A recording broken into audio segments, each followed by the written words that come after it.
guys, welcome back to my channel. இன்னைக்கு இந்த டிராமாவோட 4th part தான் பார்க்க போறோம். லாஸ்ட் வீடியோல ஜின்னுக்கு நானி ட்ரெஸ் வாங்க காசு கொடுத்துக்க மாட்டாங்க. இதனால ஜின்னு அப்புறம் நான் கல்யாணம் பண்ணிக்க மாட்டேன் அப்படின்னு சொல்லி ஆரம்பிச்சிட்டு இருக்கா. நீ கல்யாணமே பண்ணிக்கலனாலும் பரவாயில்ல, காசுலாம் தர முடியாது அப்படின்னு சொல்லிட்டு நானி அங்கிருந்து போயிருப்பாங்க. இதுக்கப்புறம் என்ன நடக்குது அப்படிங்கறத நம்ம இந்த வீடியோல பார்க்கலாம். அதுக்கு முன்னாடி நீங்க என்னோட சேனலை சப்ஸ்கிரைப் பண்ணாம பார்த்துட்டு இருக்கீங்க அப்படின்னா சப்ஸ்கிரைப் பண்ணி வச்சுக்கோங்க. இப்போ வாங்க நம்ம வீடியோக்குள்ள போலாம். இப்போ நானி ஜின்னுக்கு காசு தரல அப்படின்னதும் ஆட்டையை போட்டு சேர்த்து வச்ச காசாது பர்ணி மேல பத்திரமா இருக்கான்னு பார்த்துட்டு இருக்க. அங்க பேரன் வரா. அக்கா நான் அங்க சுத்தம் பண்ணிட்டேன், நீ என்ன பண்ணிட்டு இருக்க அப்படின்னு கேட்க. என்ன சுத்தம் பண்ணிட்டியா அப்படின்னு வேக வேகமா கீழே இறங்கி வந்து அங்க ஒரு பர்ஸ் இருந்துச்சுல்ல அதை பாத்தியா அப்படிங்கிற மாதிரி கேட்க. ஆமாக்கா பார்த்தேன் அப்படின்னு சொன்னதும் எங்க இருக்கு சீக்கிரம் கொடு அப்படிங்கிற மாதிரி கேட்க. அதை நான் முன்னாடியே அம்மாட்ட எடுத்து கொடுத்துட்டேனே அப்படிங்கிற மாதிரி சொல்றா. அவ்வளவுதான் இப்ப ஜின்னுக்கு செம்மையா கோவம் வந்துருது. இருந்தாலும் கோவப்படக்கூடாது அப்படின்னு அமைதியா இருக்க ட்ரை பண்ண கோவத்தை கண்ட்ரோலே பண்ண முடியல. இப்ப பேலன்ட்ட அந்த காசை கொஞ்சம் கொஞ்சமா சேர்க்க எனக்கு 3 வருஷம் 300 நாள் ஆச்சு. எனக்கு தெரியாது, அந்த காசை இப்ப நீ தான் எனக்கு தரணும் அப்படிங்கிற மாதிரி சொல்லிடுறா. பேலனா அது எப்படி நான் அம்மாவோட பர்ஸ்ல இருந்து எடுக்கிறது அப்படிங்கிற மாதிரி கேட்க. அம்மாவோட பர்ஸா? அது எதுக்கு, ஓம் பர்ஸே போதும் அப்படின்னு இவளோட பர்ஸ் எடுத்துட்டு போயிட்டு இருக்கா. பாவம் அந்த காசை வச்சுதான் சமைக்கிறதுக்கு தேவையான ஜாமான் எல்லாம் வாங்கணும் போல. கையில காசு கம்மியா இருக்கிறதுனால பெருசா எதுவும் வாங்கி செலவு பண்ணாம அங்க காய்கறி வித்துட்டு இருப்பாங்கல்ல அந்த கடைக்கார மட்டும் தான் போய் காய்கறி வாங்கிட்டு இருக்கா. இப்ப 2 பேரோட மண்டையும் பார்த்தா ஒரே மாதிரி இருக்கு. பேலன் அங்க இருந்து போனதுக்கு அப்புறம் என்னோட ஸ்டைல காப்பி அடிச்சிருக்கா அப்படின்னு இந்த அம்மா சொல்லிட்டு இருக்க. இன்னொரு பக்கம் ஜின் ட்ரெஸ் வாங்கலாம் அப்படின்னு சொல்லிட்டு ட்ரெஸ் எல்லாம் சுமாரா இருக்கு அப்படின்னு சொல்லிட்டு வந்திருப்பால அதே கடைக்கு தான் போயிருக்கா. அங்கதான் டாங்கும் வாங்கிட்டு போன ட்ரெஸ் ரிட்டர்ன் கொடுக்க வந்திருக்கா. ஜின்ன பார்த்துட்டு நீ இங்க என்ன பண்ணிட்டு இருக்க அப்படிங்கிற மாதிரி கேட்க. இதுக்கப்புறம் ஜின்னுக்கு ஒரு அழகான ட்ரெஸ் எடுத்து கொடுக்குறா. அது ஜின்னுக்குமே ரொம்ப பிடிச்சு போயிடுது. ஆனா விலைதான் 6000. விலைய கேட்டதும் இது சரியில்லை அது சரியில்லைன்னு காரணத்தை சொல்லிட்டு 1000 ரூபாய்க்கு ட்ரெஸ் எடுத்து வச்சேன்ல அதே பேக் பண்ணிடுங்க அப்படின்னு சொல்லிட்டு இருக்கா. அப்படியே கட் பண்ணா எங்க வீட்டுல நான் எங்கேயோ வெளில போயிட்டு வந்துட்டு அப்படியே செம்ம கோத்தோட வந்து உட்காடுறாங்க. என்னம்மா என்னாச்சு அப்படிங்கிற மாதிரி கேட்க. வேலனோட உருவப்படம் இருக்கும்ல அதை எடுத்துட்டு போயிட்டு இந்த வரன் பாக்குற இடத்துல போய் காட்டியிருப்பாங்க போல. அங்க வந்தவங்களா இதை பார்த்துட்டு வீட்டு வேலைக்கு ஆள் வேணும், இந்த பொண்ணு அனுப்பி வரீங்களான்னு கேக்குறானுங்க. எவ்வளவு தைரியம் தான் அந்த மாதிரி கேட்பானுங்க. இதை பார்த்தா அப்படியா இருக்கு அப்படிங்கிற மாதிரி புலம்பிட்டு இருக்காங்க. உடனே பேலனும் அந்த உருவப்படத்தை வாங்கிட்டு இனிமேல் இதெல்லாம் எடுத்துட்டு போகாதீங்கம்மா, நான் மட்டும் கல்யாணம் பண்ணிட்டு போயிட்டா அப்புறம் உங்களால யார் பாத்துக்குவா, எனக்கு கல்யாணம்லாம் வேணாம் அப்படிங்கிற மாதிரி சொல்ல. அப்படிலாம் சொல்லாத, கண்டிப்பா எல்லாரும் கல்யாணம் பண்ணிக்கணும் அப்படின்னு சொல்லிட்டு இப்ப எல்லாரும் சாப்பிட வராங்க. டேபிள் ஃபுல்லா வெறும் காய்கறியா இருக்கிறத பார்த்துட்டு என்ன இன்னைக்கு வெறும் டேபிள் ஃபுல்லா காய்கறியாவே இருக்கு அப்படிங்கிற மாதிரி லிங்க் கேட்க. ஏன் மேடம் காய்கறினா சாப்பிட மாட்டீங்களோ, ஒழுங்கா சாப்பிடுங்க அப்படின்னு சொல்லி இப்பெல்லாம் சாப்பிட்டுட்டு இருக்காங்க. அப்படியே இன்னொரு பக்கம் இவங்க 2 பேரும் ட்ரெஸ் வாங்கிட்டு வந்துட்டு இருக்காங்க. அப்ப டாங் ஜின் கிட்ட இந்த மாதிரி ஈவெண்ட்டுக்கு போறப்போ காசு எடுத்துட்டு வரணும் ஞாபகம் இருக்கா அப்படின்னு கேட்க. அதுக்கு ஜின்னும் ஞாபகம் இருக்கு. ஆமா நீ எப்பவும் போறப்ப எவ்வளவு காசு எடுத்துட்டு போவ அப்படிங்கிற மாதிரி கேட்க. என்ன ஒரு 10,000? என்னது 10,000-மா? அது 10,000 போதுமான்னு கேட்க வந்தேன். 1000க்கே எங்க டங்குவா வந்துருச்சு, இல்ல 10,000க்கு என்ன பண்ண போறோமோ அப்படின்னு நினைச்சிட்டு ஜின் வந்துட்டு இருக்க. அப்படியே அடுத்த சீன்ல யூசேவையும் ஃபெய்வையும் காட்டுறாங்க. ஃபெய்யூ தேடிட்டு இருக்கிற பொண்ணை பாக்குறதுக்காக இந்த லாட்ஜ் எல்லாம் இருக்கும்ல அந்த மாதிரி ஒரு இடத்துக்கு கூட்டு வந்துட்டு இங்க நிறைய அழகான பொண்ணுங்களா இருப்பாங்க, ஏதாவது ஒரு பொண்ணு நீங்க ஆசைப்பட்ட மாதிரி இருக்காளான்னு பாருங்க அப்படின்னு சொல்லிட்டு எந்த காரணத்துக்காகவும் நீங்க யாரு அப்படிங்கறத யார்ட்டையும் காட்டிக்க கூடாது அப்படின்னு சொல்லிட்டு இருக்கான். யாராவது கேட்டாங்க அப்படின்னா என்னோட பிரதர் அப்படிங்கிற மாதிரி மெயின்டைன் பண்ணிக்கோங்க, தப்பி தவறி கூட 4th பிரின்ஸ்னு வாய விட்டுறாதீங்க அப்படின்னு சொல்லிட்டு அவன் கிட்ட இருக்கிற ஒரு ஹேர் பின் எடுத்து கொடுக்குறான். இந்த ஹேர் பின்ன உங்களுக்கு எந்த பொண்ணு ரொம்ப பிடிக்குதோ அந்த பொண்ணை கொடுங்க அப்படின்னு சொல்லி கொடுக்க அதை வாங்கி ஃபெய்யும் கையில வச்சு பார்த்துட்டு இருக்கான். அப்பதான் அந்த பக்கமா லிங்க் போயிட்டு இருக்கிற மாதிரி தெரியுது. இவனுங்க ஒரு சைடு இந்த பொண்ணு பார்க்க ரொம்ப அழகா இருக்கால அப்படின்னு அங்க வரப்போற பொண்ணெல்லாம் பார்த்துட்டு இருக்க. இப்ப திரும்பி பக்கத்துல பார்த்தா ஃபெய்வ காணும். எங்கடா ஆளை காணும்னு பதறி போக ஒருவேளை பிடிச்ச பொண்ணை பார்த்துட்டு இந்த இடத்துக்குள்ள போயிட்டாரோ அப்படிங்கிற மாதிரி டெங்கிங் சொல்றான். இருந்தாலும் இந்த 4th பிரின்ஸுக்கு ரொம்ப அவசரம் தான், வாங்க நம்மளும் போலாம் அப்படின்னு சொல்லிட்டு இவங்க எல்லாரும் அந்த இடத்துக்குள்ள போயிட்டு இருக்கானுங்க. இங்க பார்த்தா ஃபெய்யும் லிங்க ஃபாலோ பண்ணிட்டு சந்து மாதிரி ஒரு இடத்துக்குள்ள போயிட்டு இருக்கான். இந்த பக்கமா தானே வந்தா, எங்க போனான்னு தேடிட்டு இருக்க யாரோ இவன் மூஞ்சிலே சாக்கு போட்டு தூக்கிடுறானுங்க.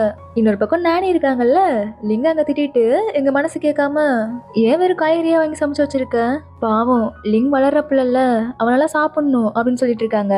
உடனே பேலனும் இல்லம்மா காசை மிச்சப்படுத்தலாம் நினைச்சேனா அதை எதுவும் வாங்கல அப்படிங்கிற மாதிரி சொல்லிட்டு இருக்கா. எனக்கு புரியுது. இருந்தாலும் இந்த மாரி சாப்பாடு விஷயத்துலலாம் காச மிச்சப்படுத்தணும்னு அவசியம் இல்ல. அதனால இப்ப ஏதாவது போய் வாங்கிட்டு வந்து செஞ்சு குடு அப்படிங்கிற மாரி சொல்ல, எங்க பேலன்கிட்ட தான் காசு இல்லையே. அதனால அப்படியே திரு திருன்னு முழிச்சுட்டு இருக்கா. உடனே நானியும் நான் சொல்றது கேக்குதா இல்லையா உனக்கு? ஏதாவது போய் வாங்கிட்டு வா அப்படின்னு சொல்ல, இப்ப வேற வழி இல்லாம அழுதுகிட்டே நடந்த எல்லாத்தையுமே சொல்லிடுறா. எவ்ளோ தைரியம் இருந்தா அவ இந்த மாரிலாம் பண்ணிட்டு இருப்பா. இப்ப அவ எங்க இருக்கா? அப்படிங்கிற மாரி கேட்க, அக்கா வெளில போயிருக்காமா.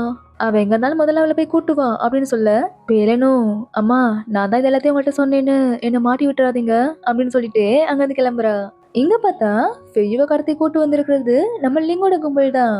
லிங்குக்கு ஃபெயு யாரு அப்படிங்கறதே சரியா அடையாளம் தெரியல, மறந்துட்டா போல. ஃபெயுட்ட யார் நீ, எதுக்காக எங்களை ஃபாலோ பண்ணிட்டு வந்த அப்படிங்கிற மாதிரி கேட்க, நான் யாருன்னு தெரியலையா, என்ன மறந்துட்டீங்களா அப்படின்னதும் இப்பதான் லிங்க எல்லாத்தையும் யோசிச்சு பாக்குறா. இவனுங்க 2 பேரும் வேற, இவங்களுக்குள்ள என்ன சம்பந்தமா இருக்கும் அப்படின்னு குறுகுறுன்னு பாத்துட்டு இருக்க, ஃபெயுவ யாருன்னு தெரியாத மாதிரி நடிக்கிறா. ஏங்க என்ன ஞாபகம் இல்லையா, யுவன் அண்ட் டெம்பிள்ல என்னோட ரூம்குள்ள வந்தீங்கல்ல, என்னோட ட்ரெஸ்ஸை கூட கழட்டி தர சொன்னீங்களே, அங்கேயே உங்க பர்ஸை கூட விட்டுட்டு போயிட்டீங்க அப்படின்னு பர்ஸ் எடுத்து கொடுக்க, இவனுங்களா என்னடா நடக்குதுங்க அப்படிங்கிற மாதிரி பாத்துட்டு இருக்கானுங்க. லிங்கம், நீ சொல்ற பொண்ணு நான் இல்ல, நீ வேற யாரோ நினைச்சிட்டு என்கிட்ட எல்லாத்தையும் பேசிட்டு இருக்க. இந்த பர்ஸ் கூட என்னோடது இல்ல, இருந்தாலும் இந்த பர்ஸ் எடுத்துக்கிட்டு உன்னை இங்க இருந்து விட்டுறேன், கிளம்பு அப்படின்னு சொல்லி அனுப்ப, இவனுங்க 2 பேரும் விட மாட்டேங்கிறானுங்க. பாஸ் யார் இது, எனக்கு தெரியாது. ஓ தெரியாதா, அப்புறம் இன்னொரு விஷயம், நீங்க அங்க விட்டுட்டு வந்த உங்க ட்ரெஸ் எல்லாம் நான் எடுத்துட்டு வர மறந்துட்டேன் அப்படின்னு சொன்னதும் அவ்வளவுதான், இவங்களுக்குள்ள எல்லாம் முடிஞ்சிருச்சு போலன்னு இவங்க 2 பேரும் சிரிச்சிட்டு இருக்கானுங்க. இங்க பார்த்தா இப்பதான் ஜின் வீட்டுக்கே வரா. உடனே பேலன் போயிட்டு அம்மா உன்னை கூப்பிட்டாங்க அப்படிங்கிற மாதிரி சொன்னதும், ஏன் என்ன விஷயம், எனக்கு தெரியாது, பர்ஸ் மற்ற எல்லாத்தையும் சொல்லிட்டியா, நான் எதையும் சொல்லல, அம்மாவே எல்லாத்தையும் கண்டுபிடிச்சிட்டாங்க அப்படின்னு சொன்னதும், உன்ன எனக்கு கல்யாணம் மட்டும் ஆகலைன்னா அதுக்கு நீதான் காரணம் அப்படின்னு சொல்லிட்டு இப்ப நானிய பார்க்கதான் போறா. நானி கிட்ட அம்மா என்னை மன்னிச்சிடுங்க, இது தப்புதான், இனிமேல் இந்த மாதிரி பண்ண மாட்டேன் அப்படின்னு சொல்லி நானே எப்படியே ரிலாக்ஸ் பண்ணிட்டு அப்படியே அந்த 10,000 கேட்டு பார்ப்போம் அப்படின்னு சொல்லிட்டு, மா அந்த ஈவெண்ட்டுக்கு போகணும், எனக்கு ஒரு 10,000 தரீங்களா, ப்ளீஸ்மா ப்ளீஸ்மா அப்படின்னு கேட்டுட்டு இருக்க, நானியா வாய்ப்பே இல்லை அப்படிங்கிற மாதிரி சொல்லிடுறாங்க. அம்மா அப்ப அந்த பர்ஸ்ல இருந்து எடுத்தீங்கல்ல, அந்த 5,000 கொடுங்கம்மா அப்படிங்கிற மாதிரி கேட்க, அதுக்கு தான் பேரனோட பர்ஸ்ல இருந்து காசு எடுத்தல, போதும் போதும் போன்னு சொல்லி அங்க இருந்து தட்டி விட்டுறாங்க. இன்னொரு பக்கம் லிங்கு அவளோட கேங்கு அப்புறம் ஃபெய்யும் எல்லாரும் ஒரு பார்ல உட்காந்து பேசிட்டு இருக்காங்க. உண்மையை சொல்லு, எதுக்காக எங்களை ஃபாலோ பண்ணிட்டு வந்த அப்படிங்கிற மாதிரி கேட்க, அதுக்கு ஃபெய்யுவும் அது வந்து நான் உன் கூட ஃப்ரெண்ட்ஸா இருக்கணும்னு ஆசைப்படுறேன் அப்படிங்கிற மாதிரி சொல்லிடுறான். எனது ஃப்ரெண்ட்ஸா இருக்கணுமா, அப்ப இது ஃபுல்லா குடி பாப்போம் அப்படின்னு சொல்லி ட்ரிங்க்ஸ் ஊத்தி குடுக்க, ஃபெய்யுவா ஐயோ எனக்கு குடிக்கிற பழக்கம்லாம் இல்லைங்க அப்படிங்கிற மாதிரி சொல்றான். உடனே இவனுங்களும் இந்த ட்ரிங்க்ஸை நீ குடிச்சாதான் உன்னோட ஃப்ரெண்ட்ஷிப்பை ஏத்துக்குவோம் அப்படிங்கிற மாதிரி சொல்லிட்டு இருக்கானுங்க.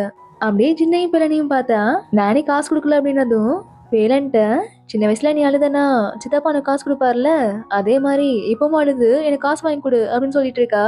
பேலனும் எனக்கு அழுகையே வரலக்கா, என்னை ஆளை விட்டுரு அப்படின்னு சொல்ல, இங்க பாரு இதெல்லாம் உன்னோட தப்பு தான், நீ எனக்கு ஹெல்ப் பண்ணி தான் ஆகணும்.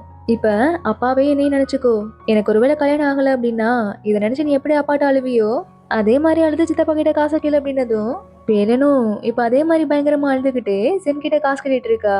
உடனே சென்னும் அழாதமான்னு சொல்லிட்டு அவரால் முடிஞ்ச காசு எடுத்துட்டு வராரு. வருமானமும் சரியா இல்லாததுனால மொத்தமாவே வெறும் 1000 தான் வச்சிருக்காரு. என்ன இது மொத்தமா தருவாருன்னு பார்த்தா இப்படி ஒத்தையா தராரு அப்படின்னு சொல்லிட்டு ஜின் அங்க இருக்கிற காஸ்ட்லியான ஒரு மூலிகையை பாக்குறா. சித்தப்பா இது ரொம்ப காஸ்ட்லி தானே அப்படின்னு கேட்க, ஜென்னும் ஆமாமா அது ரொம்ப காஸ்ட்லியானது அப்படின்னு சொல்லிட்டு இருக்காரு. உடனே அதை எடுத்துட்டு வந்துட்டு பேலன் கிட்ட இதை எடுத்துட்டு போயிட்டு போய் அடகு வச்சிரு அப்படின்னு சொல்ல, பேலனா போதும் இதுக்கு மேல எதுவும் பண்ணாதக்கா அப்படிங்கிற மாதிரி பாத்துட்டு இருக்கா. அதோட இதெல்லாம் லீச்சனுக்கு தெரிஞ்சா என்ன ஆகுமோ அப்படிங்கிற பயம் வேற. அப்புறட்டா லீச்சங்க வந்து என்ன பண்ணிட்டு இருக்கீங்க அப்படிங்கிற மாதிரி கேட்க, நாங்க என்ன பண்ண போறோம் சும்மா பேசிட்டு இருக்கோம் அப்படின்னு சொல்லிட்டு இருந்தவ திடீர்னு பார்த்தா அந்த காஸ்ட்லியான மூலிகை இருக்குல்ல அதை எடுத்துட்டு ஓடிடுறா. எதிரில நானி வர அவங்க மேல மோதி கீழே விழுந்து இப்ப 2 பேரும் கையங்காலமா மாட்டிக்கிறாங்க. உங்க 2 பேருக்கு எவ்வளவு தைரியம் இருந்தா பார்மசிலே திருடுவீங்க. இல்லம்மா நாங்க அதை கடனா தான் வாங்கிட்டு போலாம்னு நினைச்சோம். நீ பேசாத, 30 வயசு ஆயிடுச்சுன்னா உன்னை அடிக்க மாட்டேன்னு தைரியத்துல பண்ணிட்டு இருக்கியா, இல்ல நீ அவ கூட சேர்ந்துகிட்ட, அவதான் சொல்றானா உனக்கு எங்க போச்சு புத்தி அப்படின்னு திட்டிட்டு இருக்க. லீச்சங்கா இவங்கள அதிகாரிகள்கிட்ட பிடிச்சு கொடுத்தே ஆகணும், இது ரொம்ப சீரியஸான கேஸ், இவங்க திருடி இருக்காங்க அப்படின்னு சொல்லிட்டு இருக்க. இவ ஒருத்தி ஆவணும் அப்படி ஆரம்பிச்சிருவா அப்படின்ட்டு, இங்க பாரு குடும்பமா இருக்கிறப்போ இந்த மாதிரி சில விஷயங்கள் பண்ணக்கூடாது, நமக்குள்ளே பிரச்சனையை பேசி தீர்த்து தவற திருத்திக்கணும் அப்படின்னு சொல்லிட்டு இருக்க. உடனே சென்னும் ஆமா ஆமா நம்மளாம் ஒரே குடும்பம்ல, குடும்பத்துக்குள்ள இந்த மாதிரிலாம் இருக்க கூடாது அப்படின்னு சொன்னதும், என்னது ஒரே குடும்பமா அப்படிங்கிற மாதிரி நானே மறைச்சிட்டு இருக்காங்க. இன்னொரு பக்கம் இங்க ஃபோர்த் பிரின்ஸை காணோம் அப்படின்னு சொல்லிட்டு யூசே செம டென்ஷன்ல இருக்கான். அவனோட ஆளுங்களை வச்சுதான் தேட சொல்லியிருக்கான் போல. ஃபோர்த் பிரின்ஸை நீங்க தேடுற விஷயம் யாருக்கும் தெரியக்கூடாது, குறிப்பா எங்க அப்பாவுக்கு தெரியவே கூடாது, சீக்ரெட்டா இருக்கணும் அப்படின்னு சொல்லி அனுப்ப டெங்கியும் இருக்கான்ல, எனக்கு என்னவோ அவர் காணாம போன மாதிரி தெரியல, இன்னும் கொஞ்ச நேரத்துல தானாவே திரும்பி வந்துருவாரு அப்படின்னு தோணுதுன்னு சொல்லிட்டு இருக்க. உன் கணிப்புல கல்ல தூக்கி போட, நம்ம கண்ணு முன்னாடி தானே காணாம போனாரு, அதை நீயும் பார்த்தல, அவர் மட்டும் கிடைக்கலன்னா உன கொன்று வேண்டாம் அப்படின்னு இவனை போட்டு அடிச்சுட்டு இருக்கான். இங்க பார்த்தா எல்லாம் நல்லா குடிச்சிட்டு அப்படியே பார்ல இருந்து வெளில வந்துட்டு இருக்கானுங்க. லிங்க அவளோட வீட்டுக்கு கிளம்ப நானும் உன் வீடு வரைக்கும் வரேன்னு சொல்லிட்டு இப்ப ஃபெய்வும் நடந்து வந்துட்டு இருக்கான். அங்க பார்த்தா யூசி அனுப்புன ஆளுங்க இவனை பாத்துடுறானுங்க. ஃபோர்த் பிரின்ஸ்டான்னு கத்திக்கிட்டே அவனுங்க வர, ஐயோ இவனுங்களான்ட்டு லிங்க அங்க இருந்து வேக வேகமா ஃபெய்வா கூட்டிட்டு ஓடிட்டு இருக்கான். இப்ப 2 பேரும் போய் ஒரு இடத்துல ஒளிஞ்சுக்கிறாங்க. அப்பதான் ஃபெய்யுக்கு புடிச்ச இழுத்ததுல கை உடஞ்சிருச்சு அப்படிங்கிற விஷயம் தெரியுது. பயங்கரமா வலிக்குது போல. அதனால என்னாச்சுன்னு பாக்குறதுக்காக சென்னோட பார்மசிக்கு தான் கூட்டு வந்திருக்கா. அங்க சென்னா கஸ்டமர் யாருமே வராததுனால அப்படியே கண்ண மூடி தூங்கிட்டு இருக்காரு. இப்ப லிங் சித்தப்பான்னு கூப்பிட்டு இங்க யாருமே இல்லையே அப்படிங்கிற மாதிரி கேட்க, என்னைக்கு இருந்திருக்காங்க இன்னைக்கு இருக்க யாருமே இல்ல அப்படின்னு சொன்னதும், இவரோட கை எதுவும் உடஞ்சான்னு கொஞ்சம் பாருங்கன்னு சொல்லி அங்க ஃபெய்யுவை கூட்டு வரா. இவரா முதல் கஸ்டமர், வாங்க வாங்க அப்படின்னு சொல்லி ஃபெய்யோட கையை செக் பண்ணிட்டு இருக்காரு. சடனா பிடிச்சி இழுத்ததுல சுளுக்குதான் விழுந்திருக்கு, வேற ஒண்ணும் இல்ல அப்படின்னு சொல்லிட்டு, எங்க நாக்க காட்டுங்க, வாங்க பல்ஸ் செக் பண்ணலாம் அப்படின்னு இவர் பாடி செக்அப் பண்ணிட்டு இருக்க. சித்தப்பா கையில தானே சுளுக்கு பிடிச்சிருக்குன்னு சொன்னீங்க, அப்புறம் ஏன் இதெல்லாம் பண்ணிட்டு இருக்கீங்க அப்படின்னு சொல்லிட்டு, பேஷண்ட் யாரும் வரலன்னா வந்தோட பேஷண்ட் ஆக்கிட வேண்டியது, வாங்கி இந்த முதல்ல கிளம்பலான்னு ஃபெய்யூ அங்க இருந்து கூட்டு போயிடுறா. இதுக்கப்புறம் என்னோட வீடு வந்துருச்சு நான் கிளம்புறேன் அப்படின்னு சொல்லிட்டு ஃபெய்யோட ஷோல்டரை வச்சுதான் ஏறி குதிக்கிறா. போறதுக்கு முன்னாடி, ஆமா உன்னோட பேர் என்ன அப்படின்னு கேட்க, எந்த காரணத்துக்காகவும் நீங்க யாரு அப்படிங்கறத மட்டும் யார்கிட்டயும் சொல்லிடாதீங்க அப்படின்னு யோசிச்சு சொல்லியிருப்பான்ல, அதை நினைச்சு பார்த்துட்டு நீ என்ன சும்மா ஃபையனே கூப்பிடு அப்படின்னு சொல்றான். ஓகே ஓகே, இப்பல இருந்து நீதான் என் கேங்கோட 4வது மெம்பர், அதனால எப்ப என்ன பிரச்சனை பண்ணாலும் யார் அடிச்சாலும் உடனே வந்துடணும், அதுதான் நம்ம வேலை, புரியுதா அப்படின்னு சொல்ல, சரி சரி உன்னோட பேர் என்ன அப்படின்னு கேக்குறான். லிங்கா, நான் தான் இந்த சிட்டியோட ஹீரோயின் அப்படின்னு சொல்லிட்டு முழுசா பேரை சொல்லி முடிக்கிறதுக்குள்ள அங்கிருந்து விழுந்துடுறா. ஃபெய்யுவும் நீ ஓகே தானே அப்படின்னு சொல்லிட்டு நிக்க, அப்படியே கட் பண்ணி நாங்க காட்டுறாங்க. ஈவெண்ட்டுக்கு போக 10,000 காசு வேணும் அப்படின்னு சொல்லிட்டு அவளோட ஹஸ்பண்ட தான் கேட்டுட்டு இருக்கா. அதுக்கு அவரும் 10,000 வேணுமா, ஒன்னும் பிரச்சனை இல்ல, அதுக்கு பதிலா உனக்கு 3 மாசத்துக்கு காசே கிடையாது அப்படின்னு சொல்லிட்டு போறாரு. அப்பதான் ஜின்னுகிட்ட இருந்து ஒரு லெட்டர் வந்திருக்கிறத பாக்குறா. அதுல என்னால ஈவெண்ட்டுக்கெல்லாம் வர முடியாது அப்படிங்கிற மாதிரி போட்டிருக்க. இது தெரியாம இவ்வளவு நேரம் கெஞ்சி காசு வேற கேட்டிருக்கோம். ஒரு நிமிஷம் இருங்க, நான் ஈவெண்ட்டுக்கு போல, எனக்கு காசுலாம் வேண்டாம் அப்படின்னு கத்திக்கிட்டே ஓடிட்டு இருக்கா. அப்படியே இங்க பார்த்தா ஃபோர்த் பிரின்ஸ் வந்துட்டாரு, ஃபோர்த் பிரின்ஸ் வந்துட்டாரு அப்படின்னு சொல்லிக்கிட்டு டெங்கியும் ஃபெய்வை கூட்டு வந்துட்டு இருக்கான். ஃபெய்யுவை பார்த்ததுக்கு அப்புறம் தான் இங்க யூசேக்கு உயிரே வருது. எங்க போயிருந்தீங்க எவ்வளவு நேரம், குடிச்சிருக்கீங்களா, கைக்கு என்னாச்சு, இல்ல இது சும்மா ஒரு சுளுக்கு தான், சரியா போயிடும் அப்படின்னு சொல்ல, உடனே டெங்கியும் இருக்கான்ல, நான் போய் டாக்டரை கூட்டு வரேன் அப்படின்னு சொல்லிட்டு வர்றான்.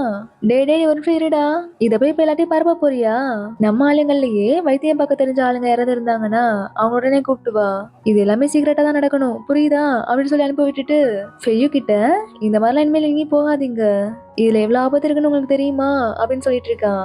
இப்ப ஃபெய்யு யூசே கிட்ட எனக்காக நீ ஒரு விஷயம் பண்ணணும் அப்படின்னு சொல்லி கேட்க, அதுக்கு யூசேவும் என்ன அப்படின்னு கேக்குறதோட இந்த பார்ட் முடியுது. இதுக்கப்புறம் என்ன நடக்குது அப்படிங்கறத நம்ம அடுத்த வீடியோல பார்க்கலாம். இந்த வீடியோ உங்களுக்கு பிடிச்சிருந்தது அப்படின்னா லைக் பண்ணுங்க, ஷேர் பண்ணுங்க, மறக்காம சப்ஸ்கிரைப் பண்ணிக்கோங்க. பாய்.